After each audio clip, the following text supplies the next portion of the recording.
하나님이 우리를 사랑하시는 사랑을 우리가 알고 믿었노니 하나님은 사랑이시라. 사랑 안에 거하는 자는 하나님 안에 거하고 하나님도 그의 안에 거하시느니라. 이로써 사랑이 우리에게 온전히 이루어진 것은 우리로 심판날에 담대함을 가지게 하려 함이니 주께서 그러하심과 같이 우리도 이 세상에서 그러하니라. 사랑 안에 두려움이 없고 온전한 사랑이 두려움을 내쫓나니 두려움에는 형벌이 있음이라.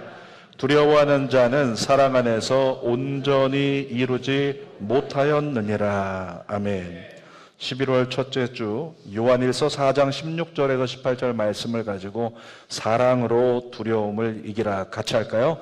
사랑으로 두려움을 이기라. 이런 제목으로 말씀을 나눕니다. 우리가 뉴스를 통해 보는 것처럼 중동에서도 전쟁이 있지만 지금 러시아 우크라이나에서 2년째 전쟁이 계속되고 있습니다. 그런데 안타까운 소식은 북한군이 참전했다는 소식을 들었어요. 12,000명쯤 참전했다, 이렇게 소식이 들려오는데 어제 뉴스 또 오늘 뉴스를 보니까 미국에서 나온 소식통에 의하면 아마 88,000명까지 계속 들어갈 계획이다. 그리고 오늘 아침에 뉴스를 보니까 10만 명까지 북한군이 들어가게 된다, 이렇게 얘기를 합니다. 그 군인들이 특수훈련을 받은 특수부대 출신이라고 하는데 탈북한 특수부대 장교의 증언에 의하면 이 군인들은 우크라이나 전에 합당하지 않다는 겁니다. 한반도 전쟁을 위해서 훈련했기 때문에 산악 전투는 능하지만 평지 전투에 약하다는 거예요. 그리고 또 군인과 군인이 맞서 싸우는 육박전에는 강하지만 어떤 지금 전자기기 전에서는 이 군인들이 속수무책이라고 하는 거죠. 그러니까 분명히 특수훈련을 받은 아주 군사들이지만 우크라이나 전에는 이 군인들은 무의미하다. 어쩌면 총알바지로 내세운 것이 아닌가, 그런 생각을 한다는 거예요. 그런 상황을 맞닥뜨릴 때 우리가 특수훈련을 받은 군인인데도 불구하고 아무것도 하지 못한 채, 또 들려온 소식을 보니까 첫 번째 부대가 참전을 했는데 한 명 남기고 전사했대요. 전멸했다는 거죠. 그런 소식들을 북한군이 못 듣겠습니까? 들을 때 어떻게 될까요? 사기가 떨어지고 그들은 두려움에 떨게 될 거예요. 그러니까 이 시기에 맞춰서 우크라이나에서는 탈영과 투항을 유도하는 영상들을 게시하고 그런 것들이 녹음되어 있는 카세트 테이프가 담긴 카세트를 곳곳에 이렇게 뿌리고 있다라고 하는 거죠. 심리전을 펼치고 있다는 거예요. 여러분, 군인들에게 있어서 제일 중요한 두 가지가 있는데요. 군기와 사기가 중요하다는 거예요. 군기는 복종심을 유발하는 것이고 또 사기는 복종을 실행할 수 있게 만든다는 거죠. 그러니까 군대에서는 군기 잡기 위해서 혹독하게 훈련합니다. 정신 번쩍 들도록. 또 사기를 위해서 아침마다 외치게 만들어요. 큰 소리로 구호 외치게 하고 또 군가를 부르게 하고, 그러면서 어떻게든지 두려움을 이기게 하려고 하는 그런 씨름이 군대 내에서 이루어지고 있다는 거죠. 여러분, 전쟁에서 전투력을 결정하는 요인 중에 하나가요, 군인 개인이 가지고 있는 두려움이래요. 두려움이 있으면 전쟁에 진다는 거예요. 두려움이 없으면 이긴다는 거죠. 우리 조선 땅에서 일본과 전쟁할 때 일화 아시죠? 이순신 장군. 이순신 장군 한 사람 때문에 우리가 이길 수 있다는 그 믿음으로 모든 군사들이 목숨 걸고 백성들이 나가서 싸웠잖아요.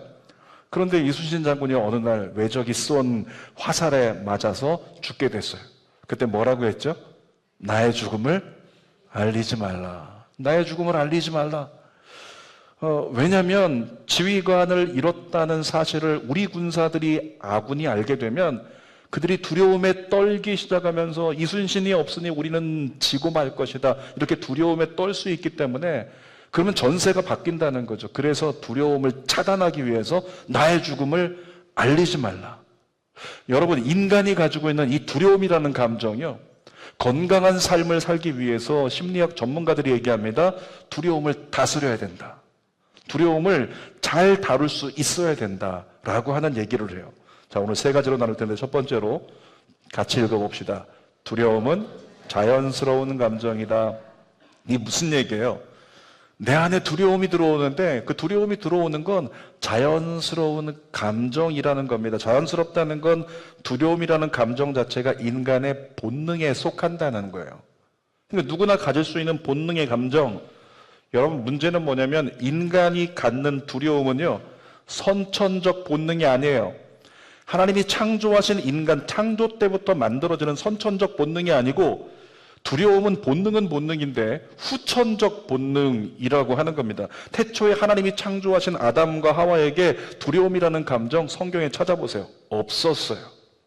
그런데 아담과 하와가 죄를 지은 직후부터 두려운 감정이 그들 안에 싹트기 시작하면서 두려운 감정이 그들을 괴롭히기 시작했어요. 아담과 하와가 선악과를 따먹고 하나님과의 언약을 깨뜨렸을 때 그들은 두려움에 떠밀려서 두려움 때문에 잘못된 선택을 하기 시작합니다. 성경 볼게요. 창세기 3장 10절. 이르되 내가 동산에서 하나님의 소리를 듣고 내가 벗었으므로 두려워하여 숨었나이다. 처음으로 두려움이라는 감정이 들어와요. 근데 여러분, 이전에 어땠습니까? 아담과 하와는 하나님과 동행했어요. 하나님과 모든 것을 함께 하면서 하나님 부르시면 예 여기 있습니다 뛰어나가서 하나님 끌어안고 허깅하고 하나님과 교제하고 그렇게 했단 말이죠. 그런데 그들 안에 없었던 후천적 본능이라는 두려운 감정이 들어왔을 때 하나님께 달려나가 안기는 게 아니라 어떻게 했다? 하나님으로부터 도망쳐서 숨었다는 거죠. 두려움이라는 감정이 이렇게 잘못된 결과로 그 인생들을 사로잡아 뒤흔든다는 거예요. 하나님이 허락하신 에덴 동산에서는요, 천국하고 똑같아요. 걱정할 것이 뭐라고요? 없다. 수고할 것도 없다. 이게 잘 맞아야 됩니다. 근심할 것도 없다. 샬롬 그 자체였었죠. 에덴 동산은 그냥 샬롬. 그런데 하나님께 범죄한 이후에 아담과 하와뿐만 아니라 그 후손인 온 인류에게 다가온 현실을 보세요. 샬롬이 느껴지는지. 창세기 3장 16절에서 17절 천천히 시작. 또 여자에게 이르시되 내가 내게 임신하는 고통을 크게 더하리니 내가 수고하고 자식을 낳을 것이며 너는 남편을 원하고 남편은 너를 다스릴 것이니라 하시고 17절 아담에게 이르시되 내가 내 아내의 말을 듣고 내가 내게 먹지 말라 한 나무의 열매를 먹었은즉 땅은 너로 말미암아 저주를 받고 너는 내 평생에 수고하여야 그 소산을 먹으리라. 여러분, 천국과 같은 에덴 동산에 고통은 없었어요. 수고는 없었어요. 저주는 없습니다. 그런데 죄로 말미암아 하나님께 징계받고 에덴 동산에서 쫓겨났을 때 그때부터 고통이 다가오고 수고가 다가오고 그때부터 저주가 임했다는 거죠. 그러니까 에덴 밖에 불완전한 삶이 아담과 하와를 계속 괴롭혔습니다. 늘 수고가 다가오고 늘 고통이 다가오고 마음대로 되는 것이 하나도 없는 우리와 똑같은 인생을 살기 시작했다는 거죠. 하루를 잘 이겨냈는데 또다시 다른 수고와 고통이 다가올까봐 염려하면서 두려움에 묶인 삶을 아담과 하와가 살기 시작했다는 거예요. 여러분, 두려움이 주는 공통점이 있습니다. 아담과 하와 생각해 보세요. 하나님께 죄 지은 것 들킬까봐 혼날까봐 두려워서 어떻게 했다? 숨었어요. 하나님 반대로 갔어요. 하나님 반대로 가는 거 주님이 원하십니까? 하나님 가까이 오길 원하세요. 근데 하나님 반대로 가는 선택을 무엇 때문에? 두려움 때문에. 또 가인을 보세요. 아벨의 제사는 받으시고 가인의 제사는 받지 않으니까 인정받지 못할까봐 두려워서 어떻게 했어요? 하나님이 원하시는 뜻이 아닌 아벨을 때려 죽였어요. 무엇 때문에? 두려움 감정 때문에. 이러다가 나 인정받지 못할까봐 저 아벨을 죽여야지라고 하는 잘못된 결정을 했다는 거죠. 노아 홍수 이후에 번성한 노아의 자손들 보십시오. 어느 날 그들이 머리가 커져가지고 스스로 이야기하기를 야, 우리 앞으로 또 물 때문에 멸망당하는 일을 우리 더 이상 겪지 않도록 대책을 세우자. 그래서 뭘 세워요? 바벨탑을 세우잖아요. 왜 세웠습니까? 또다시 물과 같은 심판으로 멸망당할까봐 어때서? 두려워서 바벨탑을 세우는 하나님의 뜻에 역행하는 결정을 하게 되더라는 거예요. 그러니까 이 두려움이 주는 공통점이 있는데, 두려운 감정은 자연스러운 본능이지만 그 두려운 감정을 우리가 내버려 둔다면 어떻게 되는가?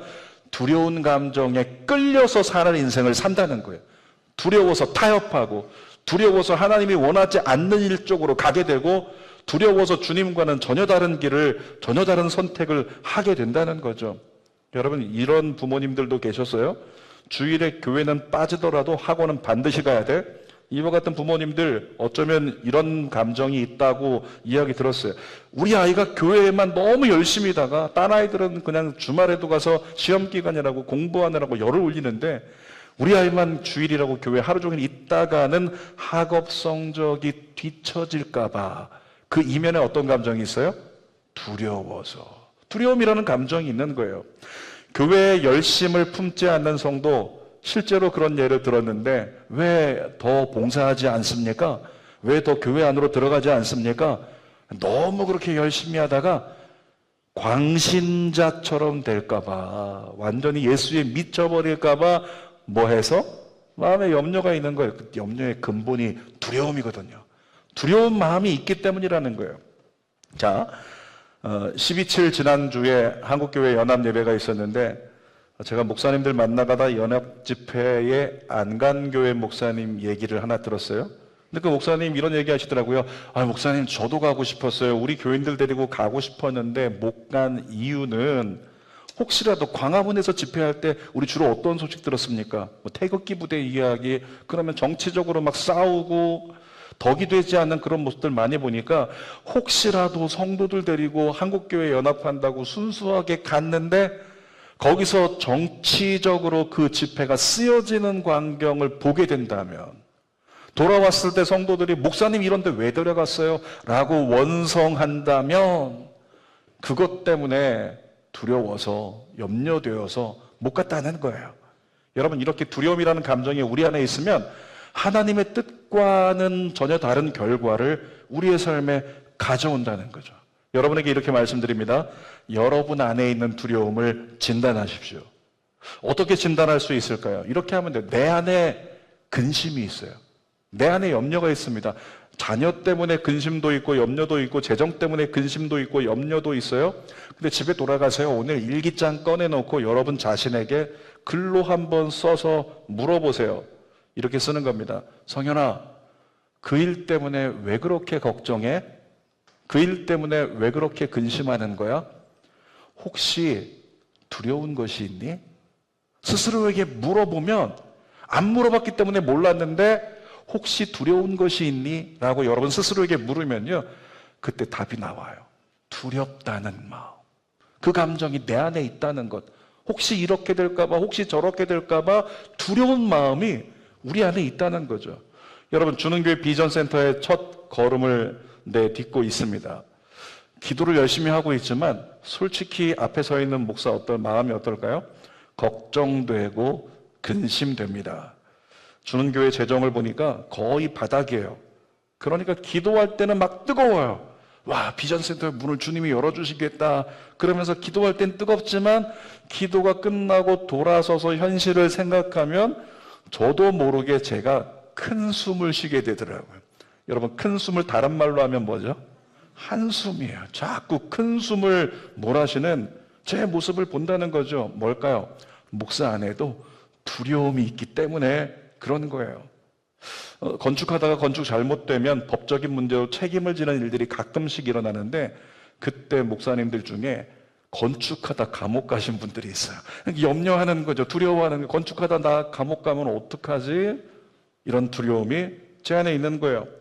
혹시 건축하다가 우리 성도들에게 막 그냥 헌금 강요하고 건축 작정시키고 한 가정에 얼마큼씩 해라 이런 얘기 하지 않아야지, 그런 건 안 되는 거다라고 생각하지만, 어느 순간에 목이 조여오면, 그러면 어느 순간에 나도 모르게 성도들에게 손 내밀다 우리 성도들 떠나가면 어떻게 하지? 라고 하는 두려움이 목사 안에 있다는 거죠.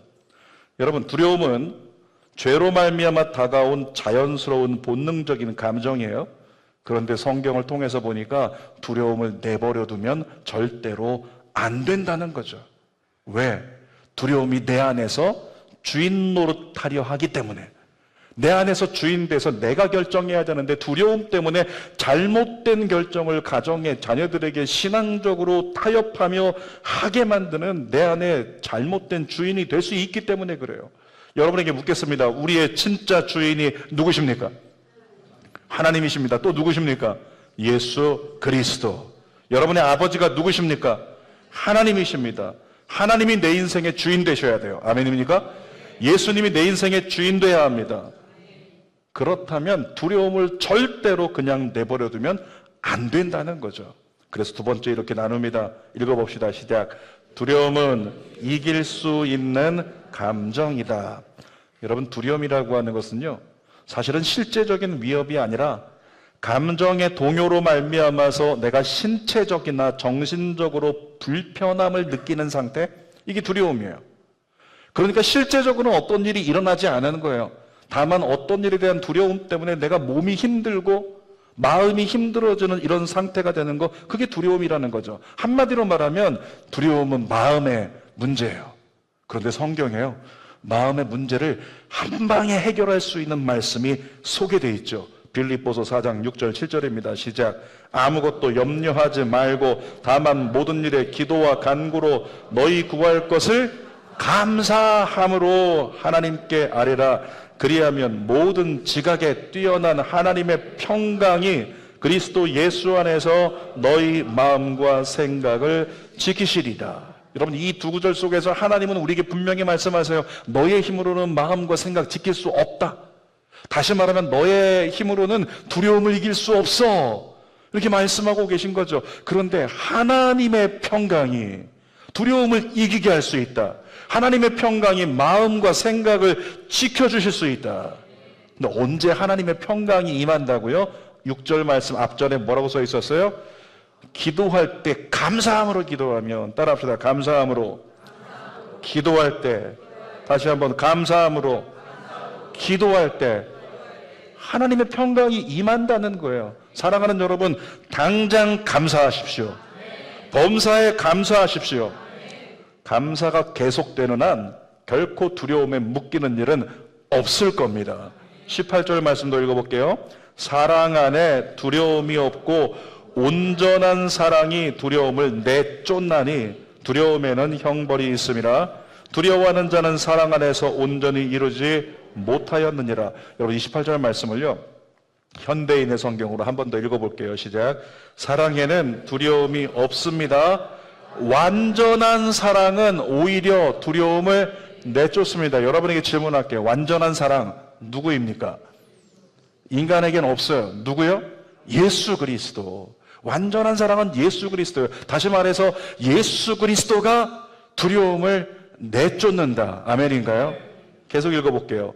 두려움은 벌받을 일을 생각할 때 생기는 것입니다. 다시 말하면 우리가 죄책감을 느낄 때 두려운 감정을 막을 수 없다는 거예요. 벌받을 일이 생길 때 생기는 감정이 두려움이래요. 그런데 우리의 죄를 누가 사해 주셨어요? 예수 그리스도가. 그래서 우리는 예수 그리스도로 말미암아 심판받고 징계받고 벌받을 존재들인데, 이제 예수 그리스도께서 그 모든 것을 감당해 주셨다고요. 여러분들이 그 사실을 믿고 예수 그리스도를 붙든다면 어떤 역사가 일어나는 거예요? 완전한 사랑 되신 예수님이 두려움을 내쫓는 거죠. 우리 안에 그 사랑이 필요합니다. 완전한 사랑, 예수 그리스도. 따라합시다. 내 안에 예수가 필요하다. 다시 한번, 내 안에 예수가 필요하다. 16절 말씀 읽어볼게요. 하나님이 우리를 사랑하시는 사랑을 우리가 알고 믿었노니 하나님은 사랑이시니라. 사랑 안에 거하는 자는 하나님 안에 거하고 하나님도 그 안에 거하시느니라. 여러분, 우리가 예수님을 온전히 믿고 의지할 때요, 이 사랑의 본체이신 하나님이 어떻게 된다는 거예요? 내 안에 임하신다는 거예요. 내 안에 거하신다는 거죠. 하나님이 내 안에 거하신다는 건 주인이 바뀌는 걸 얘기해요. 이제까지는 두려움이라는 감정이 죄책감으로 말미암아, 죄로 말미암아 나를 흔들고 나를 조종하고 그렇게 나를 잘못된 길을 가게 만들었는데, 내가 예수 그리스도를 온전히 믿고 하나님이 내 안에 거하시면 하나님이 주인 되사 더 이상 두려움이 나를 종노릇하지 못하리라. 더 이상 두려움이 나를 흔들지 못한다는 거죠. 그래서 하나님이 우리 안에 온전히 임하시면, 하나님의 사랑이 온전히 임하시면 우리의 마음은 안정감을 누리게 되는 겁니다. 성경을 통해 주님 분명히 말씀하십니다. 요한복음 15장 9절 시작. 아버지께서 나를 사랑하신 것 같이 나도 너희를 사랑하였으니 나의 사랑 안에 거하라. 이 한 구절 속에 우리 상태가 어떠하든지 상관없어요. 우리가 한 주 어떻게 살았든지 상관없어요. 수준이 이만큼인지 상관없어요. 주님은 주님 앞에 나올 때마다 여러분에게 이렇게 말씀하십니다. 성현아, 내가 너를 사랑한다. 아버지께서 나를 사랑하신 것처럼 나도 너희를 사랑하였으니. 성현아, 여러분의 이름 넣어서 따라하세요. 성현아, 내가 너를 사랑한다. 다시 한번, 성현아, 내가 널 사랑한다. 아멘. 예수님께서 말씀하고 계신 거예요.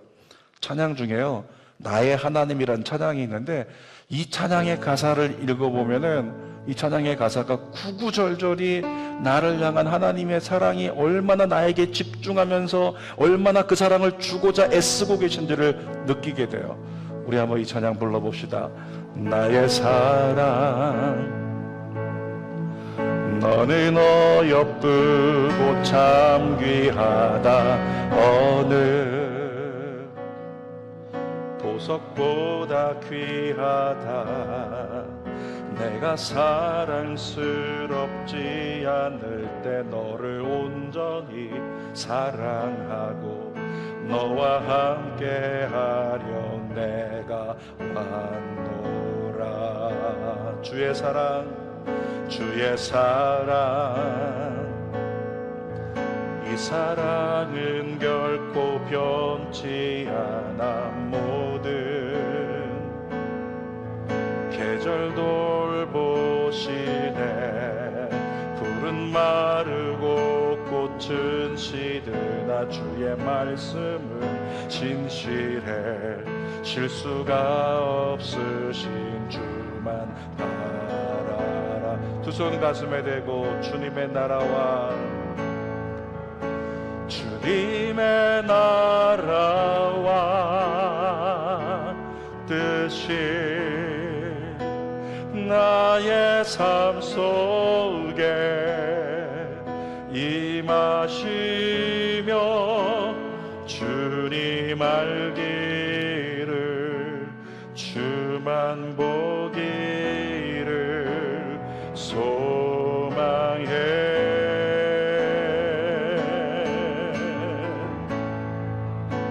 거룩히 살아갈 힘과 두려움 없는 믿음 주신 나의 하나님 완전한 사랑 찬양해. 이 찬양의 후렴 가사를 보니까 주님의 나라와 주님의 뜻이 나의 삶 속에 임하시며, 여러분 이 찬양을 반복해서 부르면 어떤 효과가 있는 줄 아십니까? 반복해서 부르다 보면 나도 모르게 평안이 임해요. 왜냐하면 주님의 나라가 내 삶 속에 임하시는 걸 선포하는데 그 근거가 뭐냐면 주님의 나라가 나를 사랑하시는 하나님의 사랑. 그 하나님이 나에게 임하신다. 그 하나님이 나에게 임하신다. 그 하나님의 사랑을 찬양한다. 고백하는 순간에요, 내 안에 하나님의 사랑이 강력하게 느껴지는 거예요. 이 찬양은 반복해서 듣기만 해도 평안이 임해요. 주님의 사랑을 각인하게 되니까, 주님을 깨닫게 되니까, 주님을 공감하게 되니까, 그래, 그 하나님이 내 속에 계시지, 그 사랑의 하나님이 주님의 나라로 내 안에 임하셨지, 그 평안을 누리게 된다는 거죠.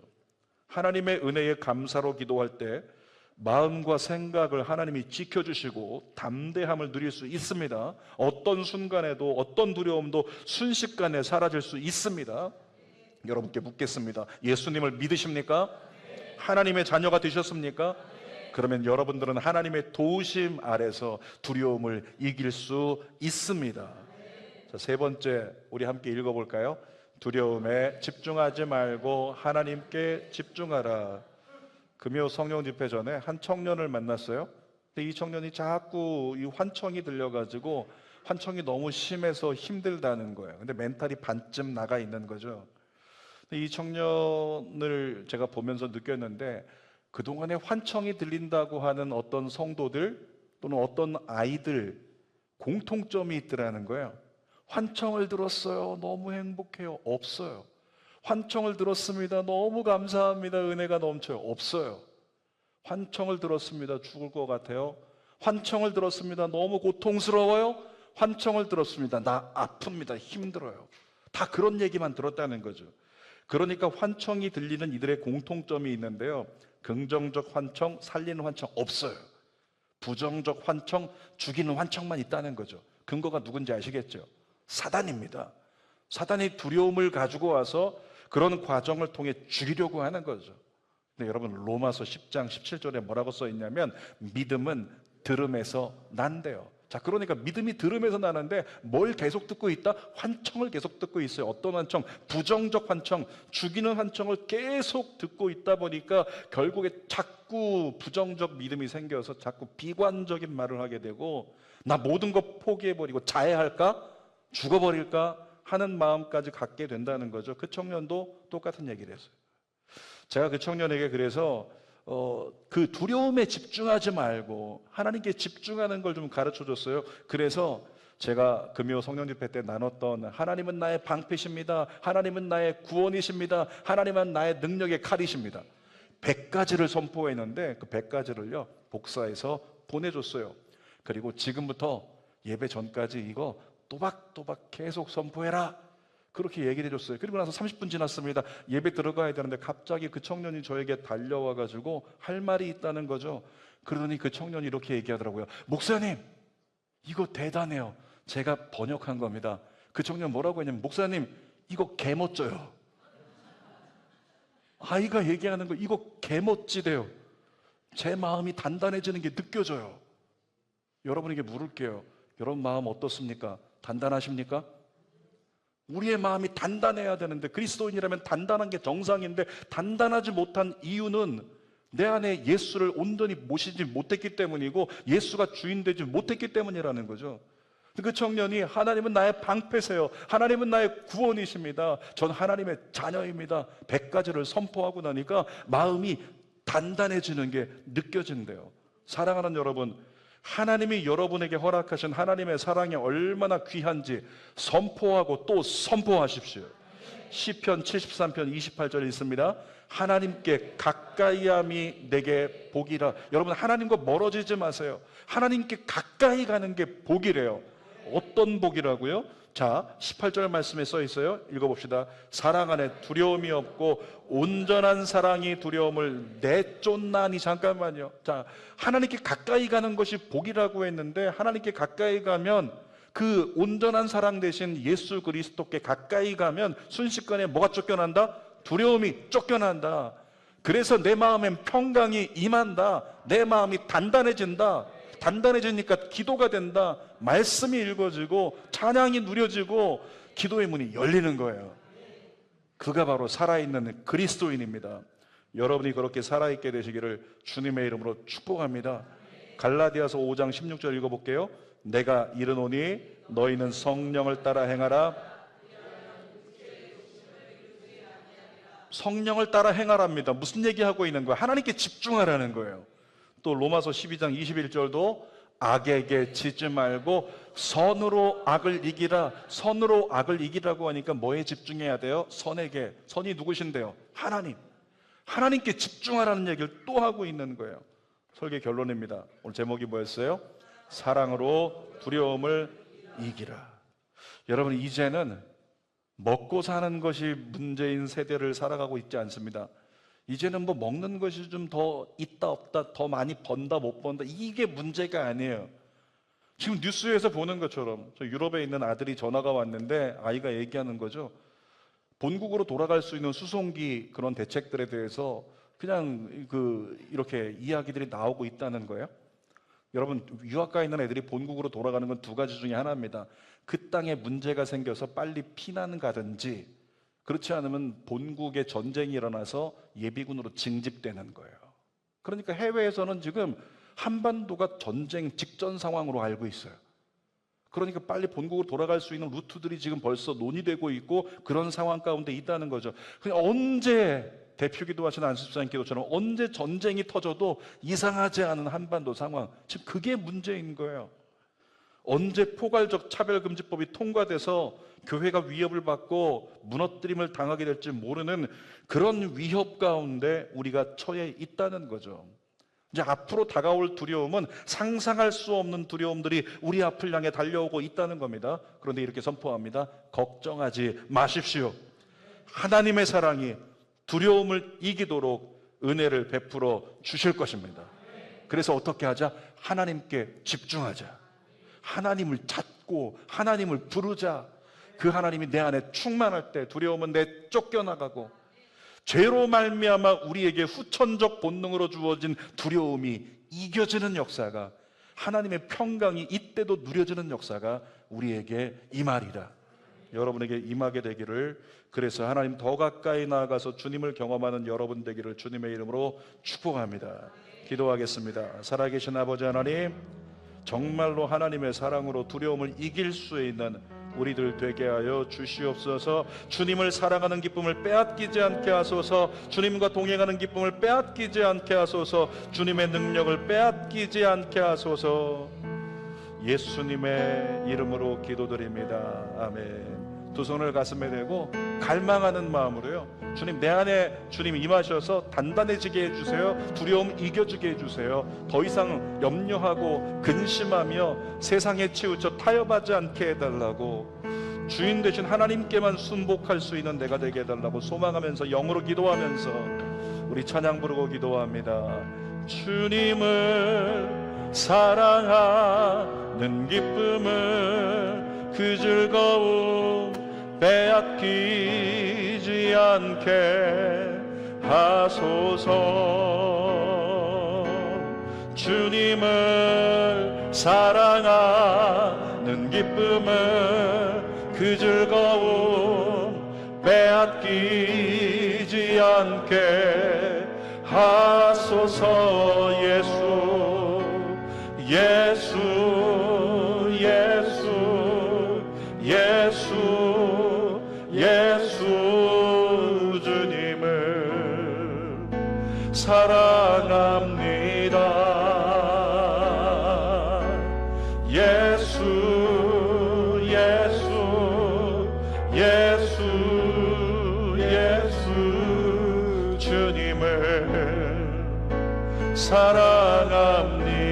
세상 염려와 근심에서 우리를 건져달라고 호산나, 호산나, 호산나. 어서